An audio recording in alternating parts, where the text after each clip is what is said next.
What is the opposite of fear? Fearlessness. What I would say, and I would love to refer opposite of fear is confidence. Recently, I happened to read the testimonials of an organization's book, and one story really touched my heart. This particular organization seeks out to help people who are in need, seeks out to help people who are sick. They reach out with medicines. It's an NGO. And it happened that this particular family, there was a mother who was quite old, and they had their son who is in his late 20s but fully paralyzed. For this boy, they were only depending on the mother, and the mother's only source of income was the cow in their house. She used to get the milk from the cow and sell it to the nearby store, and that was the only income that they had. And this boy was bedridden. That is the time when this NGO reached out to them and helped them. And what this boy mentioned in the testimonial was, even though this was an organization, the person who reached out to them became such a close friend of the family that every sorrow of the family was shared with this person, and he was such a helping hand that within few months this person from the NGO became a family member for them. And one day, when this person had come over to visit and talk with this boy, the boy took out a bottle of medicines from below his pillow and gave it to the person from the NGO and told him, "When you go, can you please throw this bottle away?" And the person asked, "What is this bottle of medicine? What was it used for?" He said, "No, it is an expired medicine that I kept in my hand, that any day if something happens to my mother or to the cow that is outside, I did not want to live anymore. I wanted to end my life. So I had kept this medicine in my hand so that whenever any one of this happens, I will end my life.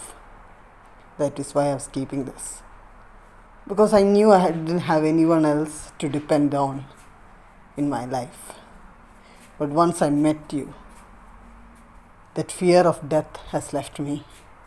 The fear of life has left me. Now I have confidence that you will be there with me." The moment when you have someone to lean on is the moment when the fear leaves you. Today you are hearing this video, you are seeing this channel. But there are thousands and thousands of people who have formed me into this form that I can speak to you, who has built up a life in me, who has supported me from cracking down, are many. You might not know who they are, but never ever can I forget how each one of them have supported me or how they have built things in my life. I'm sure it is the same with you too. You are in this position or you are in this situation and you're still holding on because there are thousands and thousands of people who have supported you to reach this point. It is because they held our hands at the time when we were weak. It is because of the calls which they did when we were weak. It is because of those few minutes of visiting us that we are still holding on. We have seen how animal babies are. We have seen how the cow gives birth. and how fast or within days the babies are able to stand up and walk. But are our human babies like that?